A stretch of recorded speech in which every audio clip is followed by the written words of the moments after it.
long, long ago, in a faraway land called India, I used to be a virgin. It is thanks to the porn industry that there exists a ridiculous stereotype of what a woman must look like when she climaxes. My toes, the absolute worst offenders, I spread out like claws. Hi, Radhika. Hi, Sarika. Welcome to Andaz. Thank you. So tell me this. Why is it that there are so many funny men and not enough women? All the comedians seem to be men out there, at least most of them.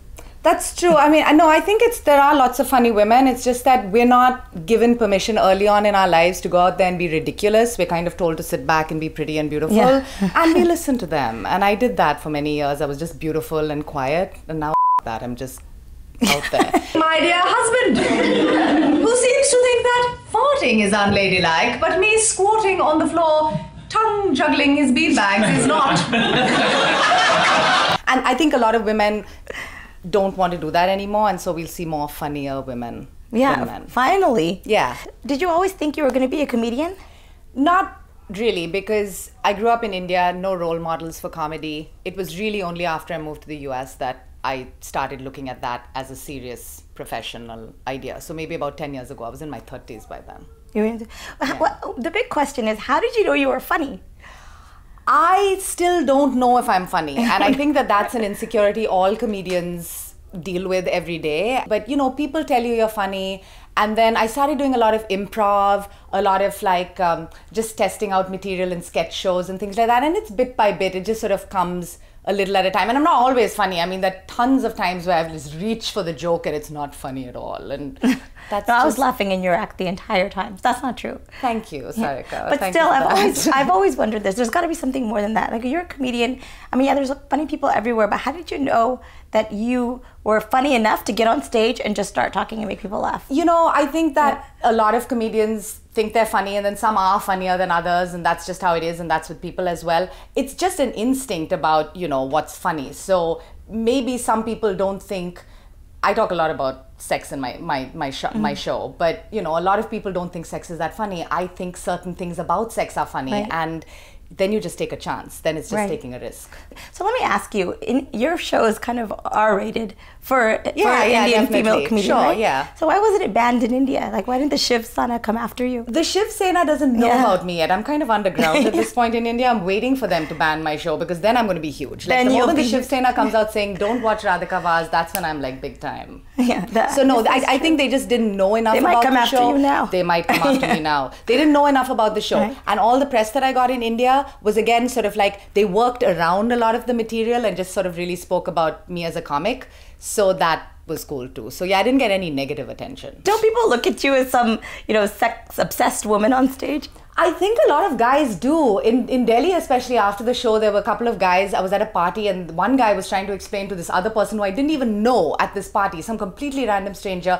He's like, you missed a really good sex show. Yeah. And this guy looks at me like, did she take her clothes off? What the hell happened? And I was like, oh, it's not really about sex. But yeah, that's kind of how it comes off, I guess. If you're a man, I think it comes off different if you're a woman. Absolutely. As a woman, I remember the parts of, like, I didn't shave my legs and so I said this or that, you know, but for men, it's all about the sex. Absolutely. You know, so, the women come out talking about the body hair, about the passing gas, you know, about the things that we're embarrassed about. The men come out thinking, she talked about sex. Exactly. So tell me, what other acts do you do? Is this your only actor? Well, right now it's the only one I'm working on full time. In the past I've done a couple of different things. I do a lot of sketch comedy, and so I've done a lot of different characters. So if you watch SNL and things like that, it's that kind of thing. It's just a lot of different characters. And you know, I have two favorite characters outside of this particular act. One is my terrorist wife sketch. She's married to a terrorist who's really bad at his job, and so he's still alive. Oh, I should have listened to my poor dead mother and married that one-legged Mohammed. By now, I would be a widow living happily in Miami. I don't know where you go every Friday night when you say namaz. You and your stupid phone calls. Jihad war planning. I know that it's code for let's party without the wife. And so that was one. And then I do a yoga teacher who's like not teaching yoga. She's just a show off who wants to like show her body. Well, aren't they all? Aren't they No, all? they're all- Exactly. Why are they yoga teachers? So that's They the could thing. teach So I was downward like, facing dog. Downward Yeah. facing dog. He's Yeah. so sexy and everything. I'm like, come on. Now let us explore Halasana. In this pose, you can admire the full extent to which eating and drinking like a bunch of pigs has had on your stomach area. The folds of fat have nowhere to go. T-shirts will roll down, exposing you not only to yourself, but to the entire class. And believe me, we will be watching and judging. I have.